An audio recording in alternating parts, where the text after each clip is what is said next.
Soft ആയിട്ടുള്ള cotton ഫാബ്രിക്കിൽ printed ആയിട്ട് വരുന്ന സൽവാർ സെറ്റാണ് നമ്മൾ കാണുന്നത്. രണ്ട് കളേഴ്സിലാണ് അവൈലബിൾ ആയിട്ടുള്ളത്. നല്ലൊരു പിങ്ക് ടോണും അതുപോലെ തന്നെ ബ്ലൂ കളറിലുമാണ് വരുന്നത്. നമുക്ക് നെക്ക് ലൈൻ വരുമ്പോൾ നല്ലൊരു എംബ്രോയിഡറി ചെയ്തിട്ടുണ്ട്. ബോട്ടം സാൻഡൂൺ സിൽക്കിൻ്റെ ബോട്ടും, ദുപ്പട്ട നമുക്ക് കോട്ടണിലെ എംബ്രോയിഡറി ചെയ്തിട്ടുള്ള ദുപ്പട്ടയാണ് പെയർ ചെയ്തേക്കുന്നത്. അപ്പോൾ രണ്ടിൻ്റെയും കളക്ഷൻ നമുക്ക് ഓരോന്നായിട്ട് കണ്ടുപോകും. നെക്ക് ഓൾറെഡി ഇതിൽ സെറ്റ് ചെയ്തിട്ടാണ് വരുന്നത്. യൂനെക്ക് പാറ്റേൺ വന്നിട്ട് നെക്ക് ലൈൻ വരുമ്പോഴത്തേക്ക് ഒരു ചെറിയ ഫ്രഞ്ച് നോട്ട് എംബ്രോയിഡറി മിറർ വർക്കും കൊടുത്ത് ഹൈലൈറ്റ് ചെയ്തേക്കാണ്. സൈഡിൽ നമുക്ക് നല്ലൊരു ബോർഡർ കൊടുത്തിട്ടുണ്ട്. ബാക്കി ഫുൾ പ്രിന്റഡ് ആയിട്ടായിരിക്കും വരുന്നത്. സോഫ്റ്റ് കോട്ടൺ ഫാബ്രിക് ആണ്. ബാക്ക് സൈഡും പ്രിന്റ് വരും. ഇതാണ് ടോപ്പിൻ്റെ പാറ്റേൺ വരുന്നത്.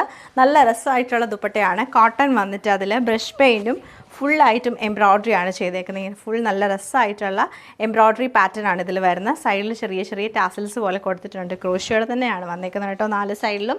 ബോട്ടം വരുമ്പോഴത്തേക്ക് സാൻഡൂൺ സിൽക്കിൻ്റെ പ്ലെയിൻ ബോട്ടമാണ് പെയർ ചെയ്തേക്കുന്നത്. നമുക്ക് നല്ല ബ്രൈറ്റ് ആയിട്ടുള്ളൊരു പിങ്ക് ടോണിലാണ് വരുന്നത്. സെയിം പ്രിന്റ് തന്നെ വരും. ബോട്ടം നമുക്ക് സാൻഡൂൺ സിൽക്കിൻ്റെ ബോട്ടം ആണ്. ദുപ്പട്ട വരുമ്പോഴത്തേക്ക് നേരത്തെ കണ്ട പോലെ തന്നെയാണ് നമുക്ക് ഇതിൻ്റെ ദുപ്പട്ട പാറ്റേൺ. പക്ഷേ സൈഡിൽ നമുക്ക് നല്ല വീതിക്ക് ഒരു ക്രോഷിയോടെ ലേസ് ആണ് കൊടുത്തേക്കുന്നത്. 4 സൈഡിലും ആ ഒരു സെയിം പാറ്റേൺ തന്നെയാണ് വരുന്നത്. ഇങ്ങനെയാണ് ഈ ഒരു സൽവാറിൻ്റെ ഡിസൈൻ വന്നിരിക്കുന്നത്.